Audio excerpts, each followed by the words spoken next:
उसको किसान कहा गया। जब ये जीवात्मा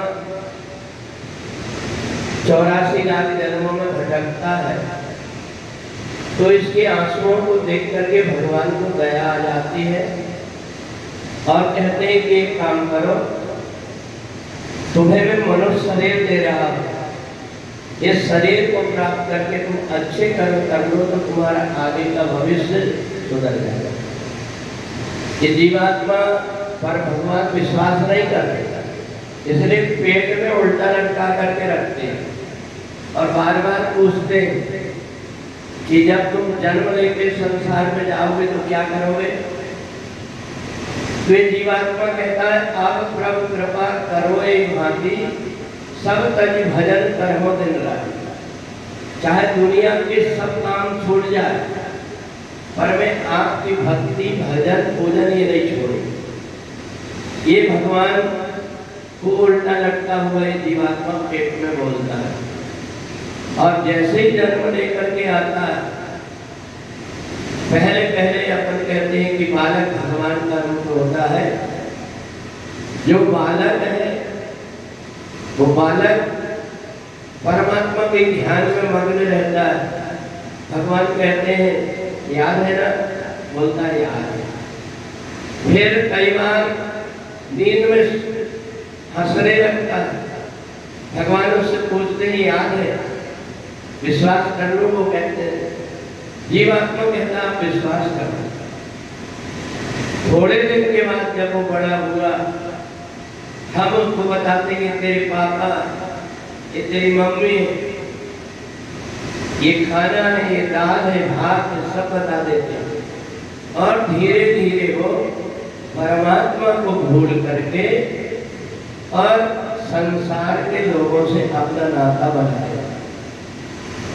दूसरों की गोद में भी अगर कोई लेना चाहता है तो नहीं जाता, उसको पता लग जाता है मेरी माँ, ये मेरे पिताजी, दूसरे के पास भी नहीं जाता। भगवान उसको बार बार समझाते हैं परंतु फिर भगवान की तरफ ध्यान नहीं देता और थोड़ा बड़ा हुआ मन माने ढंग से कार्य करने लगता है और फिर बाद में जब मरते समय भगवान आकर खड़े होते फिर उसको याद आता है मैंने तो बहुत बड़ी गलती कर दिया, मैंने जो कुछ कहा था वो तो मैंने किया नहीं। फिर जीवात्मा भगवान से प्रार्थना करता है। भगवान एक बात कहते हैं, का वर्षा जब कृषि सुखाने समय बीत फिर का पछताए।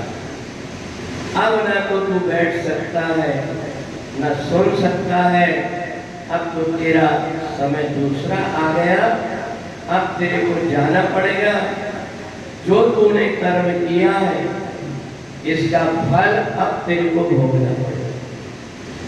तो इसलिए एक बेर का फल बन जाता है, एक आम का फल बन जाता है। तो इसलिए बड़ी समझदारी से, इसलिए भगवान कहते हैं कि गीता का एक श्लोक भी अगर तुमने सुन लिया